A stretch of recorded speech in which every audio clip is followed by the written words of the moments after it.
எல்லாருக்கும் வணக்கம். நான் உங்கள் அர்ச்சனா தாமரைக்கணின். நான் இப்போ உங்களுக்கு சொல்ல போகிறது எல்லாருக்கும் தெரிஞ்ச ஒரு சுவாரஸ்யமான தலைப்பு பற்றி தான். அது என்னன்னா டைட்டானிக் கப்பல். டைட்டானிக் கப்பல் எல்லாருக்குமே தெரியும். அது 1912ஆம் ஆண்டு அட்லாண்டிக் பெருங்கடலில் முழுகிடுச்சுன்னு எல்லாருக்கும் தெரியும். ஆனால் அந்த டைட்டானிக் கப்பலை சுற்றி பல சுவாரஸ்யமான உண்மைகள் இருக்குது. அதை தெரிஞ்சுக்கலாம் வாங்க.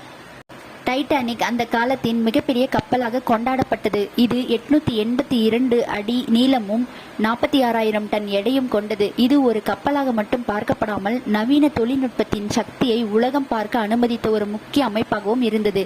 ஆனால் 1912இல் இது ஏதோ மாயாஜாலமாக அனைவராலும் பார்க்கப்பட்டது என்பதே உண்மை. டைட்டானிக் கப்பலின் 26 மாத கட்டுமான பணியின் போது 28 கடுமையான விபத்துகளும் 218 சிறிய விபத்துகளும் அதில் பதிவாகியுள்ளது. இதில் 8 தொழிலாளர்கள் உயிரிழந்துள்ளனர்.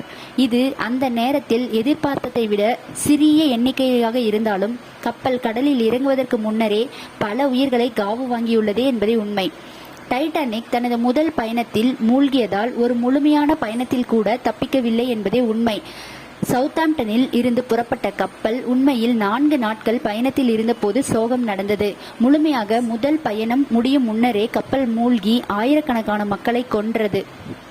மூழ்காது என்கிற நம்பிக்கையே இதற்கு காரணம். டைட்டானிக் பற்றிய குறிப்பிடத்தக்க உண்மைகளில் ஒன்று, டைட்டானிக் கப்பலை கட்டியவர்கள் கப்பலை நடைமுறையில் மூழ்கடிக்க முடியாது என்று கூறினதே. ஆனால் ஏன் டைட்டானிக் கப்பலை கட்டியவர்கள் கப்பலை நடைமுறையில் மூழ்கடிக்க முடியாது என்று கூறினார்கள்? அதற்கும் காரணம் உண்டு. அவர்கள் தண்ணீரில் செல்லக்கூடிய மிகப்பெரிய பொருள் டைட்டானிக் மற்றும் அதன் கட்டிடக்கலை ஆகியவற்றை மனதில் வைத்திருந்தனர். இது ஒரு தைரியமான கூற்றாக அன்றைய காலத்தில் நடத்தப்பட்டது. டைட்டானிக் பற்றிய சில சுவாரஸ்யமான உண்மைகள் மோர்கன் ராபர்ட்சன், ஒரு அமெரிக்க எழுத்தாளர், அவரது நாவலில் குறிப்பிட்டுள்ளார். அதில் அவர் வைத்திருந்த futility or the wreck of the Titan என்ற சிறு நாவல் ஒன்றை எழுதியிருந்தார். இந்த சிறு நாவலில் டைட்டானிக் சிதைவுடன் இன்னும் நிறைய ஒற்றுமைகள் இருப்பதாக தெரிகிறது. நாவல் 1898இல் எழுதப்பட்டது. இந்த ராபர்ட்சனின் கதை டைட்டன் என்ற ஒரு கப்பலை பற்றியது. அது பனிப்பாறையில் மோதி மூழ்கியது மற்றும் அதன் காரணம் அந்த கப்பலில் போதுமான லைஃப் படகுகள் இல்லை என்பதே ஆகும். ஆச்சரியமான விஷயம் என்னவென்றால் ஏப்ரல் மாதத்தில் டைட்டானிக்கும் மூழ்கியது. பனிப்பாறைகள் எச்சரிக்கைகள் புறக்கணிக்கப்பட்டதே இதற்கு முக்கிய காரணமாகவும் சொல்லப்படுகிறது. கடலின் மேற்பரப்பு கண்ணாடி போல் பிரகாசித்தது. தொலைநோக்கிகள் கை கெட்டாததால் பனிப்பாறையை அடையாளம் காண்பதில் சிரமம் ஏற்பட்டது.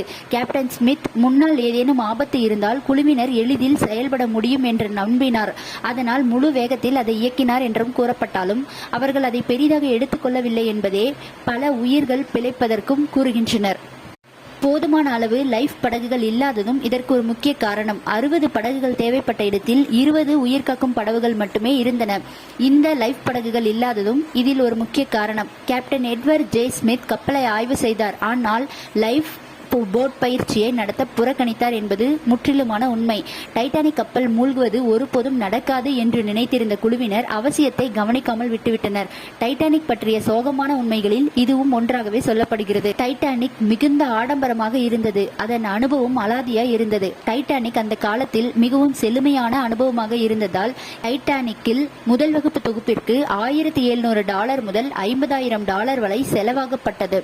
இந்த அறைகள் துருக்கிய குளியல் அறைகளுடன் பொருத்தப்பட்டன. மேலும் உறுப்பினர்களுக்கு நன்றாக அறுசுவை உணவும் அளிக்கப்பட்டது.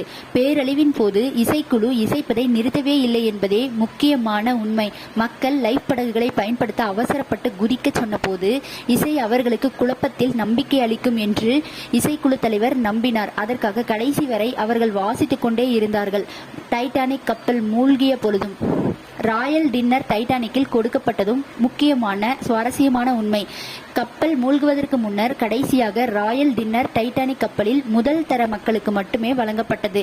மெனுவில் சிப்பிகள், சால்மன், ஆட்டுக்குட்டி மற்றும் இறால் உள்ளிட்ட ரிச் உணவகத்தில் அனைத்து சுவையான உணவுகளும் இருந்தன. முன்பே குறிப்பிட்டது போல இந்த உணவு கப்பலில் முதல் தர மக்களுக்கு மட்டுமே கொடுக்கப்பட்டது.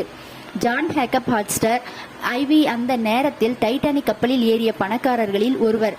இவர் சுமார் 87 மில்லியன் நிகர மதிப்பை அவரது சொத்து கணக்கில் வைத்திருந்தார். அவர்தான் அன்றைய காலகட்டத்தில் உலகின் நம்பர் 1 பணக்காரராகவும் இருந்தார். ஆனால் அவர் டைட்டானிக் கப்பல் மூழ்கியதில் உயிரும் இழந்தார். துரதிருஷ்டவசமான டைட்டானிக் ஏப்ரல் 10, 1912 அன்று கடலுக்கு சென்றது. உலகம் முழுவதும் பெரும் பரபரப்பை ஏற்படுத்தியது. இது இங்கிலாந்தின் சவுத்தாம்ப்டனில் இருந்து 4 நாட்களுக்கு புறப்பட்டு கடலில் மூழ்கியது. பிரமிக்க வைக்கும் அழகாய் இருந்த செழுமையான கப்பல் நிச்சயமாக அத்தகைய சோகத்திற்கு தகுதியானது அல்ல. அதன் பயணிகளும் பயனாளர்களும் தகுதியானவர்கள் அல்ல. டைட்டானிக் பேரழிவில் ஏராளமானவர்கள் உயிரிழந்தனர். இந்த விபத்து காரணமாக ஊழியர்கள் மற்றும் பயணிகள் என மொத்தம் 1500 பேர் உயிரிழந்ததாக பதிவுகள் தெரிவிக்கின்றன. இந்த சோகத்தில் முக்கியம் என்னவென்றால் 832 பயணிகள் மற்றும் 685 பணியாளர்கள் உயிரிழந்தனர். இந்த பதிவு உங்களுக்கு பிடிச்சிருந்தா நம்ம ATS ஹாப்பி வேர்ல்டு சேனலை சப்ஸ்கிரைப் செய்து கொள்ளுங்கள். நன்றி.